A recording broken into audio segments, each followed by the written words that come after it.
날 조금 좀 따뜻하죠.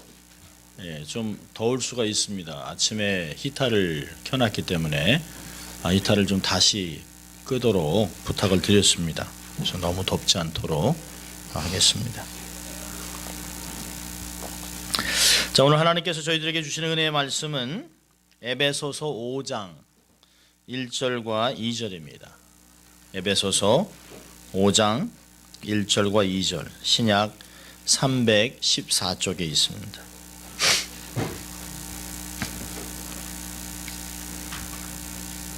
하나님의 거룩한 말씀을 봉독해 드릴 때 여러분의 삶과 심령에 은혜가 있기를 소원합니다.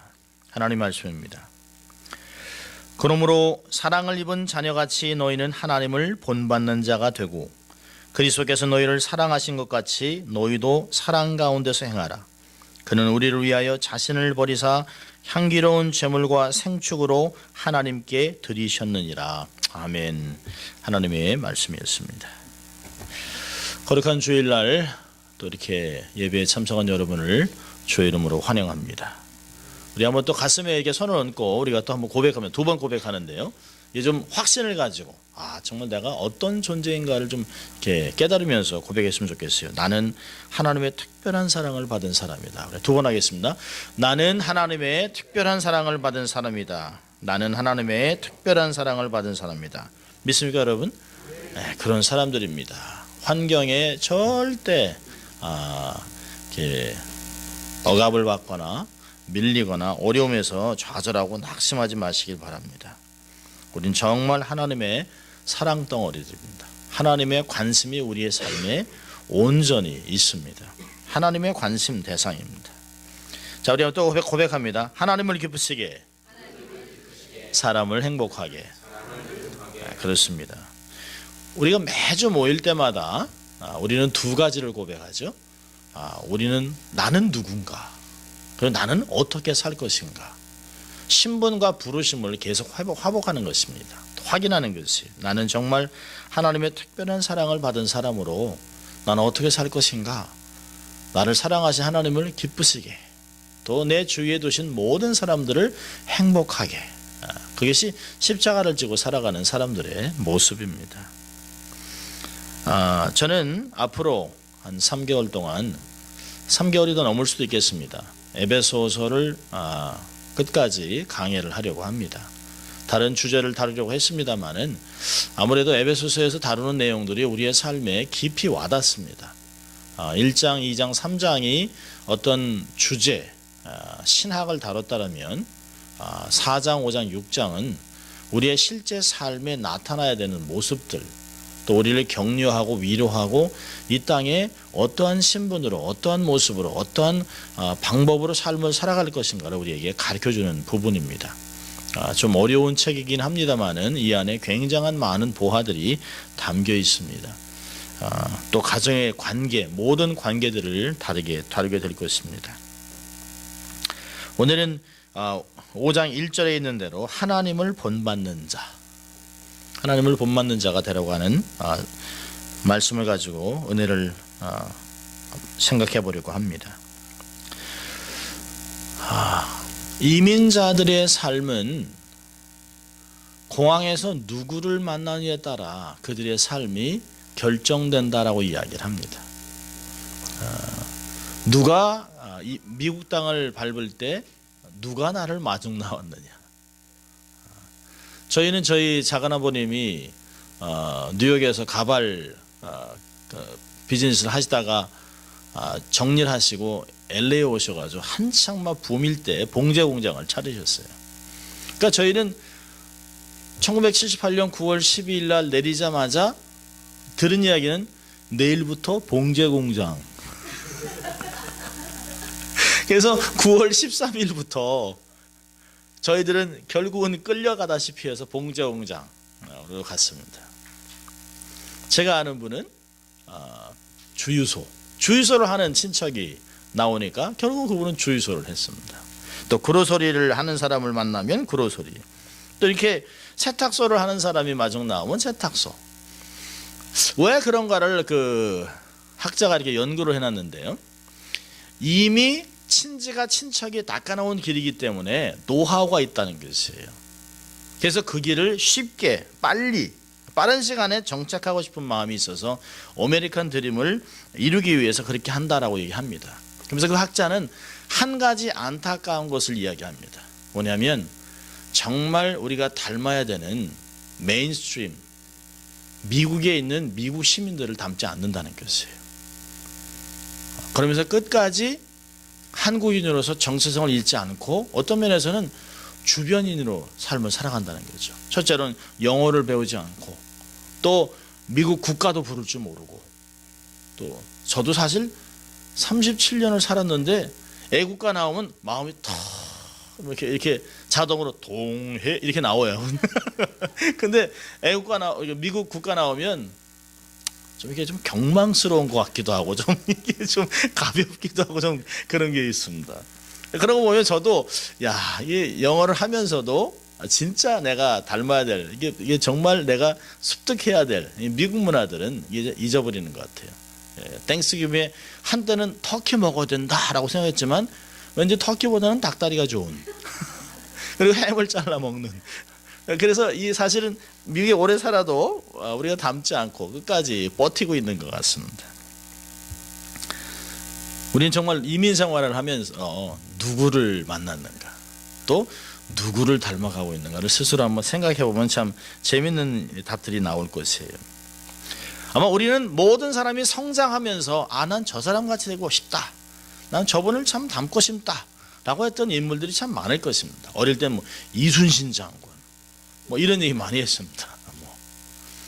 그러면서 선생님, 참 저희가 어릴 때만 해도 스승의 그림자는 밟지도 않았습니다. 요즘은 스승을 막 때리고 이런 세상을 살아갑니다. 한국 대학생들이 본받기 원하는 롤 모델이 몇 명이 나왔는데요. 첫째로는 반기문, 그다음에 오프라 윈프리, 그다음에 김연아, 그다음에 삼성 회장인 이건희, 그다음에 빌 게이츠, 페이스북 창업자 주커버그, 참 다 대단한 사람들입니다. 근데 공통점은 완벽한 사람은 하나도 없다는 거예요. 옛말에 그런 말 있잖아요. 털어서 먼지 나지 않는 사람 없다. 사람은 다 양면성을 갖고 있습니다. 저 사람 참 좋다 하는데 들여다보면 어두운 면이 있습니다. 그래서 참 세월이 지나고 나면 그 사람에 대해서 연구하다 보면 양쪽의 이야기를 다 들을 수 있습니다. 바울, 믿음의 선진들, 목사, 장로, 권사 다 똑같습니다. 기억하십시오. 사람은 우리가 닮을 대상이 아닙니다. 사람은 믿을 대상이 아닙니다. 사람은 사랑할 대상입니다. 우리가 정말 따르고 존중하고 배우고 본받아야 할 대상은 누굴까요? 자, 성경은 뭐라고 얘기하냐면 맞습니다. 권사님 말씀하셨는데 히브리서 12장 2절에 믿음의 주요 또 온전케 하시는 예수를 바라보자. 그분을 바라보라는 것이, 그분을 닮기 위해서, 그분과 같은 삶을 살아내기 위해서 그분을 닮으라는 것이에요. 히브리서 3장 1절은요. 그러므로 함께 하늘의 부르심을 받은 거룩한 형제들아, 우리의 믿는 도리의 사도시며 대제사장이신 예수를 깊이 생각하라. 어떻게 하면 예수님같이 어떻게 말하고 예수님같이 생각하고 예수님같이 관계하고 예수님같이 삶을 살 수 있을까? 예수님을 끊임없이 바라보라. 말씀을 통해서, 기도를 통해서, 관계를 통해서, 거룩을 통해서, 또 이런 경건의 연습을 통해서 예수님을 끊임없이 바라보라는 거죠. 예수님을 닮기 위해서. 에베소서 4장에서 그랬습니다. 그리스도의 장성한 분량까지 우리는 성장해야 된다라고 이야기합니다. 우리 같은 사람들이 정말 하나님을 본받을 수 있을까요? 정말 제가 이렇게 양복을 입고 이렇게 목사로 서 있습니다마는 제가 가만히 말씀을 준비하면서 에이구, 나 같은 속물이 어떻게 하나님을 본받을 수 있었고, 어릴 때 얼마나 개구장이었으면 옆집 아줌마가 너는 녀석아 주워왔어, 그 굴다리에서. 그래서 굴다리까지 가봤습니다. 나를 주워왔다는 그 자리에 혹시 내가 여기 있었지 않았나. 어떨 때 어릴 때는 하도 그러니까 누가 나의 진짜 부모일까 이런 생각도 한번 해봤었습니다. 정말 나 같은 사람이 어떻게 정말 나 같은 사람이 은혜를 주셔서 믿음을 주셔서 어떻게 목사가 되게 하셨나 생각만 하면 너무너무 감사해요. 내놓고는 하나도 없습니다. 우리 같은 사람이 정말 하나님을 본받을 수 있을까? 여러분 5장 1절을 오늘 본문에 보면 그러므로 사랑을 입은 자녀같이 너희는 하나님을 본받는 자가 되라. 사도 바울이 한 이야기예요. 자, 근데 여러분 성경을 손가락을 놓고 마태복음 5장 48절을 보세요. 비슷한 말씀이 있습니다. 아주 얼마나 놀라운 말씀을 예수님이 산상복음에서 하셨는지 몰라요. 때가 되면 이제 산상복음을 이제 한번 강의를 하려고 합니다. 마태복음 5장 48절. 우리 같이 읽습니다. 그러므로 하늘에 계신 너희 아버지의 온전하심과 같이 너희도 온전하라. 대단하죠. 여러분 관주를 달아놓으세요. 마태복음 5장 48절이나 에베소 5장 1절이나 똑같아요. 성도의 목표, 하나님의 사람들의 목표는 하나님과 같이 되는 거죠. 하나님과 같이. 대단하죠. 그러니까 내가 어떤 사람을 닮았다? 그걸로 만족하면 안 돼요. 내가 어떤 지위를 얻었다? 그걸로 만족하면 안 돼요. 나는 하나님을 얼마나 닮았는가? 내가 정말 하나님의 목표인 정말 하나님같이 온전하라, 하나님을 닮아가고 있는가? 거기에 우리의 삶이 있습니다. 에베소 4장에서도 우리에게 얘기합니다. 4장 13절을 보면 4장 13절에 우리가 다 하나님의 아들을 믿는 것과 아는 일에 하나가 되어 온전한 사랑을 이루고 그리스도의 장성한 분량이 충만한 데까지 이르라. 이건 하나님의 비전입니다. 하나님 우리로 하여금 그리스도의 장성한 분량까지 성장하는 것, 하나님의 비전이에요. 그러니까 대단한 사람들입니다. 작은 것에 만족할 수 없어요. 여러분 오늘 본문에서 에베소 5장 1절에 너희는 하나님을 본받는 자가 되라. 뭘 본받으라는 걸까요? 하나님의 성품에는 두 가지 성품이 있습니다. 하나는 우리가 공유할 수 없는 것과 우리가 공유할 수 있는 성품이 있어요. 자, 우리가 공유할 수 없는 성품은 뭘까요? 전지전능한 거예요. 하나님의 전지전능은 우리가 흉내도 못 내요. 무소부재, 모든 것에 함께 동시에 임하는 것이 영원함.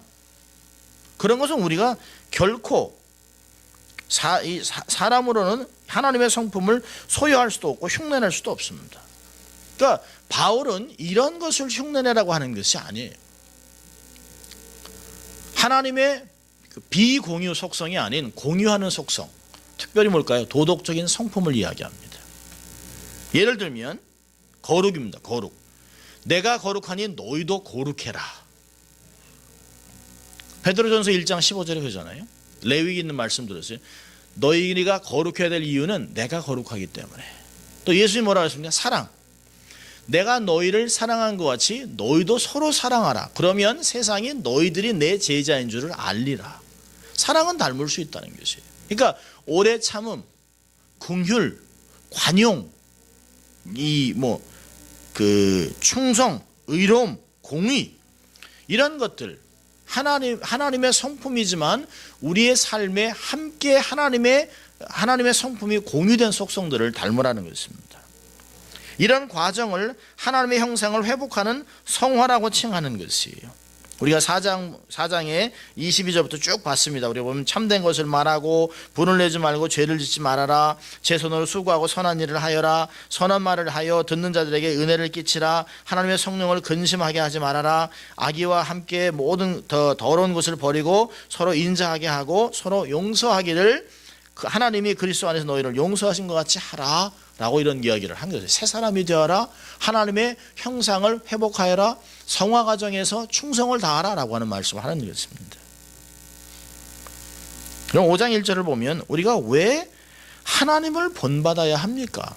5장 1절 우리 같이 읽습니다. 에베소 5장 1절 시작. 그러므로 사랑을 입은 자녀같이 너희는 하나님을 본받는 자가 되고. 사랑을 입은 자녀이기 때문에 아버지를 본받으라는 것이에요. 요한복음 1장 12절 13절에 보면 영접하는 자 곧 그 이름을 믿는 자들에게는 하나님의 자녀가 되는 권세를 주셨으니 이는 혈통으로나 육정으로나 사람의 뜻으로 나지 아니하고 오직 하나님께로서 난 자들이니라. 하나님의 뜻 가운데 우리가 하나님의 자녀들이 됐습니다. 하나님의 자녀가 되었기 때문에 하나님 아버지를 우리가 닮아가야 된다는 것이에요. 로마서 8장 15절은 너희는 다시 무서워하는 종의 영을 받지 아니하였고 양자 영을 받았으므로 아바 아버지라 부르짖느니라. 아버지를 닮으라는 것이에요. 제가 원래 이게 사진을 좀 보여드리려고 했습니다만은 이 부전자전이라는 그 인터넷에서 부전자전이라는 걸 제가 쳐봤어요. 사진이 얼마나 재밌는 것이 나오는지 몰라요. 아버지가 이렇게 할아버지랑 이렇게 걷는데요. 3대가 똑같습니다. 3대. 할아버지가 이렇게 걷는데 아버지도 이렇게 걷고 이 꼬마애도 뒤에서 뒷짐을 들고 이렇게 걷는 사진을 찍었는데 똑같습니다. 말 안 해도 이거 붕어빵 3대 이렇게 알 수 있어요. 어떤 아이는 자는데 아버지가 이래고 자는데 애도 이래고 잡니다. 이래고. 그거 누가 시킨 게 아니잖아요. 그 DNA를 통해서 똑같은 것이에요. 어떤 아버지는 이제 소파에서 무릎 꿇고 기도하는데 애기도 똑같이 이렇게 하고 기도합니다. 어떤 아버지는요 이렇게 막 그저 아이패드를 갖고 막 보고 있는데 아주 조금 아주 작은 아이인데요 아이폰을 가지고 이렇게 똑같이 놉니다. 똑같아요. 부전자전. 한 번은 제가 벨리에 있을 때 제가 이제 저하고 아내하고 아이들하고 이렇게 하이킹을 가면 한 번은 제가 이렇게 먼저 걷는데 제 아들이 뒤를 따라왔나 봐요. 제 아내랑 딸들이 배꼽 잡고 웃습니다. 똑같다는 게 아빠랑 아들이랑 똑같다는 게. 그런 걸 보면 우리 안에 DNA가 있어요. 자연적으로 우리 하나님을 닮아갈 수 있는 DNA가 있습니다. 여러분 아들은 아버지를 닮죠. 아버지를 닮지 않는 사람은 없습니다. 딸이라도 아버지를 닮습니다. 아들이라도 어머니를 닮아요. 우리가 하나님을 아버지라고 부른다면 하나님의 자녀이라면 우리 하나님을 닮아야 됩니다. 우리가 어떤 옷을 입느냐 중요한 것이 아니에요. 얼마나 성공했느냐 중요한 것이 아닙니다. 건강하냐 건강하지 않냐 그건 중요한 것이 아닙니다. 내가 어떤 모습으로 살아가느냐 내가 정말 중요한 것은 내가 얼마나 하나님 아버지를 닮아가며 살아가고 있는가. 참 우리를 자녀 삼아 주시고 상속자의 영광까지 주신 아버지는 우리의 부족하고 연약함에도 불구하고 한 번도 우리를 내치지 않습니다. 하나님의 정말 깊은 사랑은 누가복음 15장에 탕자를 품어주신 아버지의 사랑. 정말 아버지 싫다고 나가고 말씀도 안 따르고 막 내 멋대로 살다가 정말 삶에서 지치고 좌절하고 낙심하고 소망이 없는 상태에서 그래도 갈 곳은 아버지밖에 없다라고 왔을 때 아버지가 야, 너 같은 놈이 어떻게 오냐? 이 동네에서 다 우리 체면 다 구겼다. 넌 족보에서 이미 다 지웠다. 이러지 않는다는 것이에요. 그죠? 아들은 아버지를 쳐다보지도 못하는데 아버지가 상거가 먼데 막 달려옵니다. 아들이 더럽고 추한데도 그냥 품고 제일 좋은 송아지를 막 잡는 것이에요. 그런 아버지. 인간 부모는 약점도 있어요. 그렇지만 하나님은 약점이란 없습니다. 한없이 주고 또 사랑하는 헌신적인 전능하신 완벽하신 하나님이십니다. 여러분 자녀들이 아버지의 사랑을 듬뿍 받으면 감사하고 아버지를 사랑하고 존중하고 아버지를 닮아가길 원합니다. 그래서 아이들이 아버지 사랑을 많이 받고 자란 아이들 보면 아버지가 했던 것들을 자꾸 기억하고 아버지가 말씀하셨던 말투도 생각나고 또 아버지가 걷는 걸음도 흉내내고 아버지의 모자도 한번 써보고 아버지의 구두도 입어보고 신어보고 양복도 입어보고 거울 앞에서 아버지 흉내도 내보고 그런 것이에요. 여러분 오늘 본문에 있는 하나님을 본받는 자가 되라라고 하면 본받는 단어가 뭘까요? 미메타라고 하는 원래는 미미킹한다. 흉내낸다는 흉내. 어떻게 하면 내가 하나님을 더 닮을 수 있을까? 어떻게 하면 이렇게 하셨을까? 저렇게 하셨을까? 하나님을 자꾸 기억하는 거예요. 성경에 나와 있는 하나님, 내가 지식으로 삶으로 경험한 그 하나님의 모습을 어떻게 하면 내 삶에서 그대로 재현할 수 있을까를 날마다 흉내낸다는 것이에요.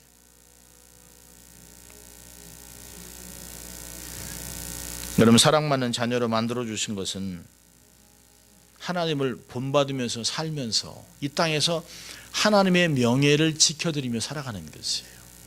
여러분, 정말 우리가 자식이 부모님을 존중한다면 아버지의 정말 그 석자, 아버지 이름의 명예가 실추될까 봐 조심하게 됩니다.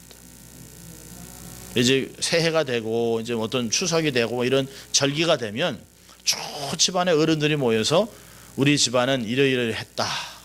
그래서 너희들은 이렇게 삶을 살아야 된다. 어른을 공경하고 또 이웃들을 사랑하고 형제들을 우애하고 세상에서는 성공하여라. 이런 얘기를 합니다. 그런데 가끔 그러잖아요. 저 녀석은 누구 집애야? 뭐 이래. 저 돌연변이 누구야? 제가 이제 그런 얘기를 주로 듣습니다. 이렇게 어른들 모여서 이렇게 어쩔 줄 모릅니다. 그 저희 아버님이 어쩔 줄 모르세요. 그냥 뭐 사고를 치는 게 아니라 하도 개구장이니까 하고 시골에 가서도 뭐 콩소리하다 잡히고 뭔지 막 이럽니다. 그러니까 저 누구 자식이냐 막 이럽니다. 근데 참 이게 제가 이러면 할아버지나 큰아버지께서 이렇게 저 녀석 저거 누구 자식이야 그러면 저희 아버님이 그냥 쩔쩔하세요. 쩔쩔하세요. 여러분, 우리가 이 땅에서 하나님의 자녀로 하나님의 영광스러운 그 하나님의 이름을 영화롭게 하지 못하면 실추시키면 정말 하나님의 나라, 하나님의 영광이 땅에 떨어지는 것이에요. 우리는 각각 개인이 하나님의 나라, 하나님의 큰 가족을 대표하는 사람입니다. 여러분, 여기가 남가주 비전교회라고 하지만 사실은 우리 각각 개인이 남가주 비전교회입니다. 우리가 교회로 모이지만 정말 우리는 교회로 삶을 살아내야 합니다. 흩어지면 우리가 교회가 되는 것이에요. 여러분, 사도 바울은 이렇게 얘기했습니다. 누구도 자신을 위해 살거나 자신을 위해 죽지 않는다. 사나 죽으나 다 하나님의 것이다. 하나님의 영광을 위해서 한다는 것이에요. 우리의 구속의 목적은 하나님의 뜻을 이 땅에서 내 삶을 통해서 실현하는 것이에요. 자, 여러분 1장을 가보세요. 에베소 1장. 에베소 1장은 강의를 하지 않았습니다만은 에베소 1장에 하나님이 우리를 구속하신 목적을 반복해서 이야기합니다. 1장 6절 보세요. 이는 그의 사랑하시는 자 안에서 우리에게 거저 주시는 바 그의 은혜의 영광을 찬미하게 하기 위해서. 또요 12절에요. 이는 그리스도 안에서 전부터 바라던 우리로 그의 영광의 찬송이 되게 하기 위해서. 우리의 인생은 하나님의 영광의 찬송이 되게 하는 것이에요. 14절은요. 이는 우리의 기업의 보증이 되사 그 얻으신 것을 구속하시고 그의 영광을 찬미하게 하려 합니다. 하나님이 우리를 만세전에 창조하시고 만세전에 예정하시고 그리고 때가 돼서 그리스도로 구속하고 성령이 우리에게 믿음을 주셔서 우리가 구원받게 하시고 중생을 경험하게 하신 목적은 하나님의 영광을 찬미하기 위해서라는 것이죠. 하나님을 영화롭게 하기 위해서. 성경은 우리에게 이렇게 얘기합니다. 근데 우리는 그렇게 살기보다는 그저 잘 살고 건강하고 만사형통하고 남보다 앞서고 위에 서는 것을 바라는 것입니다. 어찌하든 간에 권력을 쥐어보고 싶은 것이에요. 어찌하든지 간에 많은 것을 누려보고 싶어 합니다. 내 삶에 고난이나 고통이 오면 체면을 구긴다고 생각하면 교회나 전통과 교회도 헌신짝 버리듯이 버려버립니다. 어제까지도 집사님 장로님 안녕하세요 사랑합니다라고 고백했던 사람들이 내 이익에 불이익이 온다고 생각하면 가차없이 관계를 끊어버립니다. 하나님의 거룩이나 하나님의 의와 성품을 닮아가는 것에 관심이 별로 없어요. 신의 성품에 참여하라 하나님을 닮아가십시오라고 설교하면 재미없어 합니다. 반응하지 않습니다. 불편해합니다. 우리의 귀를 즐겁게 할 말들을 찾아 교인들은 철새가 되어버립니다. 제가 소원하는 것은 하나님의 말씀을 가감하지 않고 강단에서 선포되는 말씀을 정말 온 교우들이 가감하지 아니하고 단마음으로 받아들이는 것이에요. 그래서 이 땅에서 정말 하나님의 방법대로 하나님의 영광을 위해서 하나님의 의를 위해서 정말 빛과 소금의 역할을 감당하는 교인으로 살아나가는 것이에요. 여러분, 우리가 구속받은 우리가 하나님 말씀에 순종하고 말씀대로 삶을 살아가면 우리 안에 이미 DNA가 있습니다. 하나님의 DNA가 있기 때문에 하나님을 닮아가게 되어 있습니다. 우리가 거부하지 않으면, 우리가 의도적으로 하나님 뜻을 꺾지만 않는다면 우리는 자연스럽게 닮아가게 되어 있습니다. 우리는 하나님을 아버지라 부르기 때문에 닮아가야 합니다. 자, 그러면 어떻게 본받아야 할까요? 2절을 보십시오. 2절, 오늘 본문 에베소 5장 2절. 우리 같이 읽습니다. 그리스도께서 너희를 사랑하신 것 같이 너희도 사랑 가운데서 행하라. 그는 우리를 위하여 자신을 버리사 향기로운 제물과 생축으로 하나님께 드리셨느니라. 예, 어떻게 해요? 사랑 가운데 행하라는 거예요. 사랑 가운데. 바울은 2절에서 사랑하는 방법과 기준을 말하고 있습니다. 방법은 뭘까요? 사랑하며 살라는 거예요. 기준은요, 예수님이 사랑하신 것 같이 사랑 가운데 살, live a life of love. 사랑하는 것 너무 아름답죠. 그런데 본문에서 이야기하는 사랑은 이기적인 사랑이 아닙니다. 감정적인 사랑이 아닙니다. 느낌이 아닙니다. 이건 언약적인 사랑이고 희생의 사랑을 이야기하고 있습니다. 보세요. 너희를 사랑하신 것 같이 그분이 어떻게 사랑하셨습니까? 우리를 위하여, 그는 우리를 위하여 자신을 버리사 하나님께 자기를 제물로 드렸다는 것이에요. 쉽지 않죠. 내게 조금이라도 손해가 온다면 가감하게 버리치고 떨쳐버리고 뛰어나가는 우리들한테 주님은 희생하기를 요구하고 있습니다. 여러분, 우리가 자기는 희생하지 않으면서 우리한테 희생을 요구하는 사람을 보면 이율배반적이라고 얘기합니다. 당신이나 잘해요. 근데 주님 뭐라 합니까? 내가 너희를 사랑한 것 같이. 온전한 본을 주셨습니다.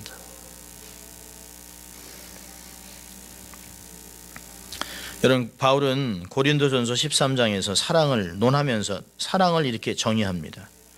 사랑은 오래 참고 사랑은 온유하며 투기하는 자가 되지 아니하며 사랑은 자랑하지 아니하며 교만하지 아니하며 무례히 행치 아니하며 자기의 유익을 구치 아니하며 성내지 아니하며 악한 것을 생각지 아니하며 불의를 기뻐하지 아니하며 진리와 함께하고 모든 것을 참으며 모든 것을 믿으며 모든 것을 바라며 모든 것을 견디느니라.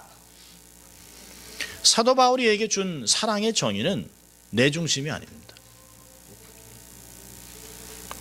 그리스도와 타인 중심의 삶을 전환하는 것이에요. 나의 욕망, 나의 야망, 나의 유익을 다 내려놓고 살아가기로 결정하는 것입니다.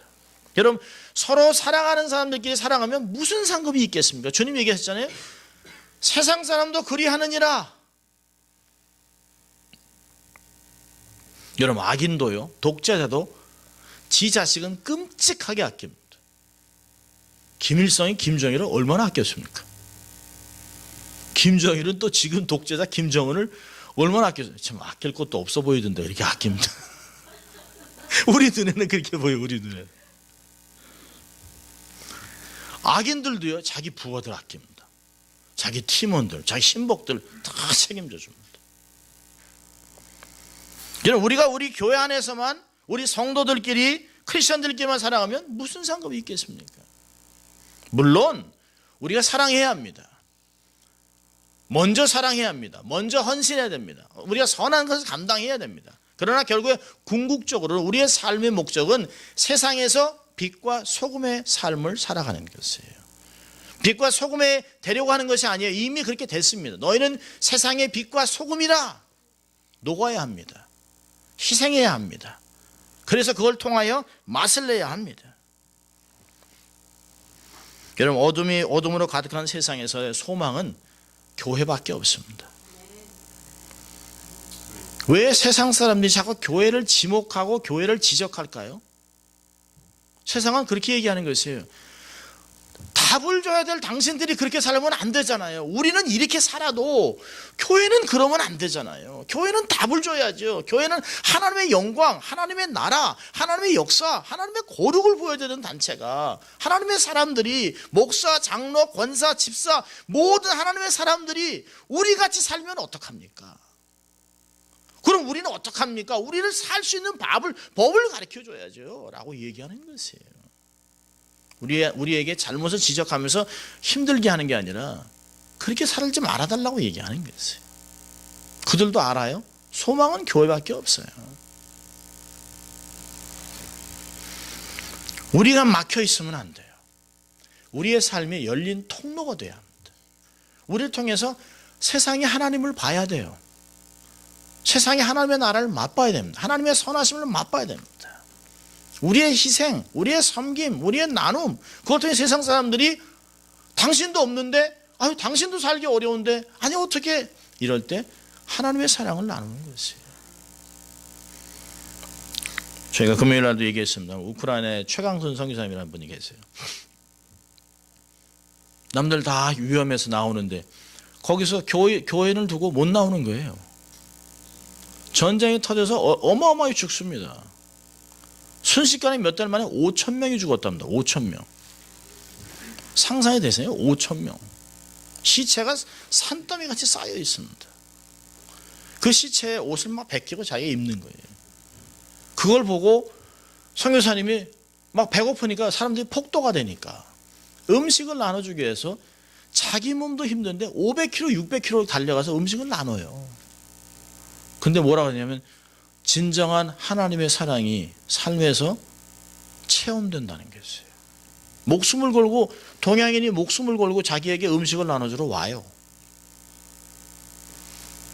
그리고 그들이 복음과 함께 오는 음식을 받으면서 하나님을 만나는 것이에요. 통로는 열려 있어야 됩니다. 나를 드러내기 위해서 있는 것이 아니라 세례 요한이 그랬잖아요.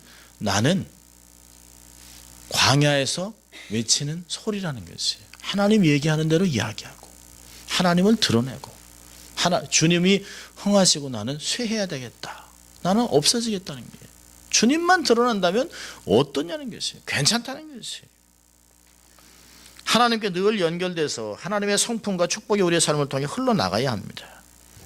지난 우리 몇 주 동안 배웠던 것 같이 유혹의 욕심을 따라 썩어져가는 구습을 쫓는 옛사람을 벗어버리고 오직 심령으로 새롭게 되어 하나님을 따라 의와 진리로 거룩함으로 지으심을 받은 새 사람은 입은 자들, 그 우리들입니다. 이젠 주위의 연약한 지체들과 세상을 섬기는 삶을 살아야 합니다. 우리가 재능이 있으면 재능으로 기부하세요. 재물이 있으면 재물로 나누세요. 섬김, 봉사, 이거 우리의 부르심입니다. 섬길 때 사실은 진정한 행복을 느낍니다. 오래전에 읽었던 신문의 내용을 잠시 나눠드리려고 합니다. 그리고 말씀 마치려고 합니다. 어느 젊은 컴퓨터 수리공입니다. 그분에게 전화가 왔습니다. 시골에서, 칠곡이라는 시골에서 전화가 왔습니다. 제가 저희 딸아이한테 컴퓨터를 좀 마련해 줘야 될 텐데 가격이 얼마인지 자꾸 말을 흐립니다. 근데 그 수리공은, 컴퓨터를 판매하는 사람은 이 사람이 재정이 좀 안 좋구나. 그래서 가격을 낮게 잡아줬어요. 그러면 어디 곳에 제 딸이 저희 어머니랑 같이 사는데 그곳에서 컴퓨터를 좀 갖다 주시고 연결해 주면 좋겠습니다. 제가 곧 돈을 붙여드리겠습니다. 그래서 3일 후에 이 사람이 컴퓨터를 이렇게 잘 마련해서 중고 컴퓨터를 가지고 그 주소를 찾아갔습니다. 주소 찾아갔는데 다세대 주택인데 단칸방에서 있는 것이에요. 지하, 반지하. 근데 나이가 많은 할머니가 문을 열면서 들어오시라고 저희 딸이 얘기했던 그분이죠. 그래서 들어오라 했습니다. 그래서 컴퓨터를 막 세팅하는데 보니까 집에 가니까 막 여러 가지 부업으로 막 복잡합니다. 막 단추하는 거, 뭐 봉투 붙이는 거, 뭐 부업에도 엄청 막 집이 막 너무너무 지저분. 그래서 이 집을 그래 딸이 먼 지방에 가서 일을 하면서 그 돈을 붙여서 사니까 그 노인도 아이를 양육하기 위해서 부업을 하는 거예요. 부업을. 그래서 이제 한쪽에 컴퓨터를 이렇게 세팅하고 있는데 초등학교 6학년짜리가 들어왔습니다. 와, 컴퓨터다! 그랬습니다. 그러니까 할머니가 엄마가 너 열심히 공부한다고 컴퓨터를 이렇게 준비했다. 열심히 공부해라. 네! 그리고 이제 막 좋다 그러고 이제 막 얘가 그리고 이제 할머니는 학원 갔다 올게요. 그리고 이제 학원을 간다고 이제 집을 나갔습니다. 다 세팅을 다 하고 22만 원을 받아가지고 이제 수리공에 내려가면서 쭉 보니까 아이가 버스 정류장에 서 있어요. 그래서 너 아저씨가 너 좀 태워다 줄까 했더니 보통 같으면 아니 괜찮아요 그럴 텐데 네 그랬어요. 그래서 어딘데 했더니 얘기했는데 완전 반대 방향입니다. 그래서 괜찮아 가자 어차피 가는 방향이니까 얘를 태우고 이렇게 가는데 갑자기 아이가 안절부절하면서 화장실을 좀 가야 되겠다는 거예요. 그래서 조금만 참으면 다 왔는데 했더니 막 거의 울다시피 하면서 저 좀 내려주세요. 그래서 그 패스트푸드 앞에 딱 내렸습니다. 그래서 얼른 갔다 와라 하는데 애가 아저씨 그냥 가세요. 그리고 이제 후다닥 뛰어들어갔습니다. 이 사람이 이렇게 아이고 뒤에 뭐 이제 물건 이게 정리해 딱 봤는데 옆에 앉아있던 자리에 피가 흥건히 묻어 있습니다. 얘가 초경을 한 거죠. 얘가 당황을 해가지고 어쩔 줄 모르는 거예요. 그러니까 이 컴퓨터를 해줬던 사람이 자기도 당황을 이걸 어떻게 해야 되나 이걸 어떻게 해야 되나 막 그리고 그 주위에 옷가게가 어딨나 막 뒤지도 안 되니까 자기 아내한테 전화했습니다. 여보 큰일 났다. 여보 그러니까 아내가 사고 쳤어? 아니 그게 아니고 사정을 쭉 설명했더니 알았다고 그러면 내가 생리대하고 속옷하고 바지를 가지고 갈 테니까 기다리라고. 뭐 이 사람은 남자는 이제 안절부절하는 거예요. 이 아이는 또 안 나오는 거예요. 건물에서 안 나오는 거예요. 그리고 이제 시간이 뭐 1시간이 지났는데 그 아내가 이제 거의 다 왔다고 그래요. 택시 타고 거의 다 왔다고 해서 보니까 자기 차 뒤에 있는 택시가 섰어요. 그 아내가 나왔습니다. 그래서 어딨냐고 해서 저 안에 들어왔다. 이름이 뭐냐? 나 이름도 모른다. 여자 화장실 가면 있을 거니까 가봐라. 그리고 이제 남자는 밖에서 막 이러고 있습니다. 안절부절하고 있습니다. 이 사람이 이 여자가 부인이 들어가서 화장실을 보니까 3개가 있는데 하나가 문이 잠겼어요. 안에 누구 있니? 아무 대답이 없어요. 이름도 모르니까 그래서 나는 그 너희 집에 컴퓨터 설치해 주신 아저씨의 부인인데 내가 필요한 물건을 가져왔다. 문 좀 열어봐라. 그러니까 너 거기 있지? 몇 번을 두들기니까 아주 그냥 조금만 소리 네 하고 문을 열었습니다. 문을 열고 1시간 10분이 넘도록 걔가 거기 서 있었던 거예요. 1시간 10분이 넘도록. 그냥 멋쩍게 웃었지만 눈에는 눈물이 가득해 있는. 그래서 그 아이에게 주고 갈아입으라고 이야기하고 그리고 말하면 안 되니까 텍스트로 자기 남편한테 텍스트로 여보 10분 후에 나가는데 꽃 한 다발 사갖고 와. 사오라 했습니다. 그 아이를 이제 다 해서 이제 데리고 나왔는데 그 아저씨가 꽃 한 다발을 딱 주면서 축하한다. 네가 진정한 여인이 됐구나. 근데 나오는데 보니까 이 아이가 얼마나 울었는지 눈이 퉁퉁 부은 거죠. 근데 아내도 눈물이 글썽글썽합니다. 그래서 괜찮아. 그래서 뭐 걔가 가난한 집에 전화가 있겠습니까? 셀폰이 있겠습니까? 그 뭐 사실 누구한테 연락도 못하고 그 화장실에서 1시간 10분 동안 있었을 그 아이의 생각하니까 너무 가슴이 아팠던 거죠. 그래서 밥 먹자.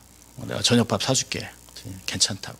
부끄럽고 이제 창피하게 생각하니까 그 아줌마가 창피할 게 없다. 이제 너는 여인으로 거듭난 거라고. 자꾸 집에 가겠다니까 집에다 차를 태워다 주고 왔습니다. 그리고 아내가 여보 참 당신 참 잘했다. 참 잘했다. 예. 그리고 근데 저녁 때 이제 전화가 온 거예요. 칠골에서 그 아이 어머니한테. 그러니까 이제 그 아내가 들으면서 네네 별 말씀은요. 예. 예. 그러면서 여보 당신 전화 받아요. 남편이 전화를 받았습니다. 이쪽에서 대단히 감사합니다. 그리고 말을 못 하는 거예요. 여기도 네 안녕히 계세요.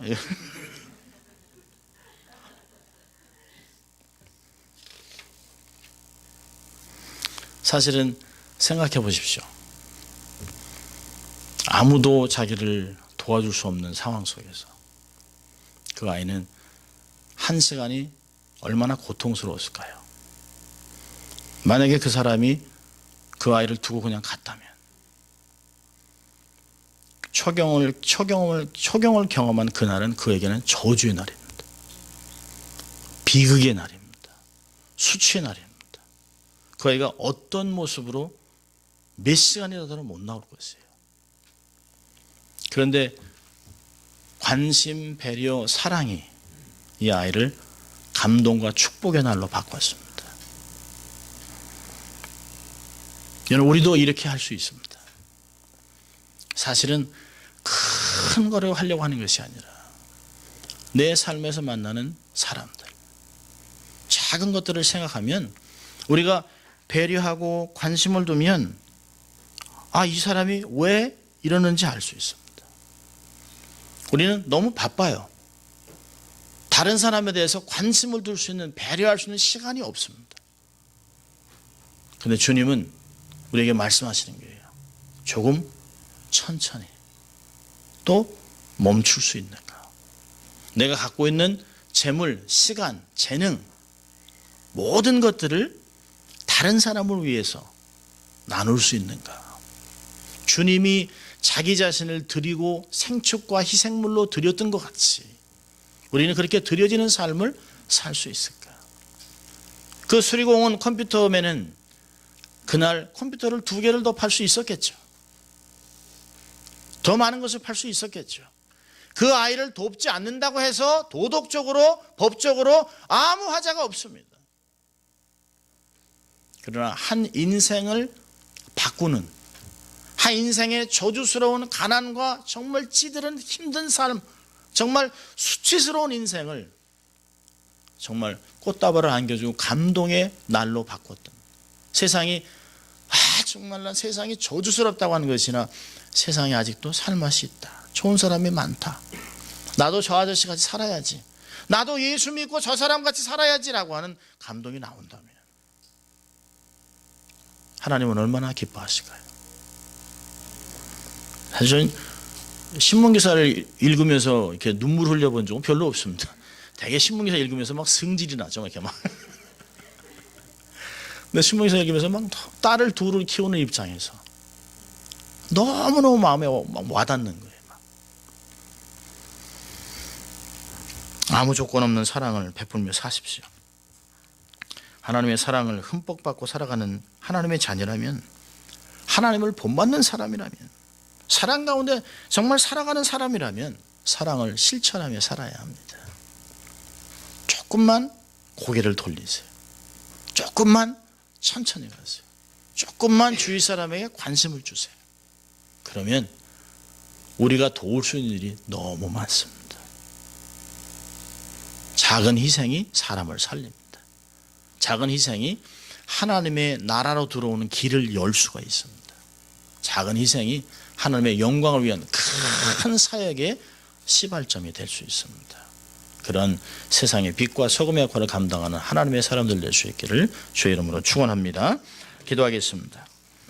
하나님 아버지 감사합니다. 오늘도 저희들을 말씀 가운데 초청하시고 정말 하나님을 본받는 자가 되어 세상에서 사랑 가운데 살고 희생하며 그리스도로 삶을 살아가 하나님의 영광을 드러내기를 소원하는 모든 사람들을 주님이 기억하시고 오늘도 이 다짐과 용기를 가지고 한 주간을 하나님의 사람으로 살아갈 수 있도록 축복하여 주시옵소서. 감사하고 예수님 이름으로 기도합니다. 아멘.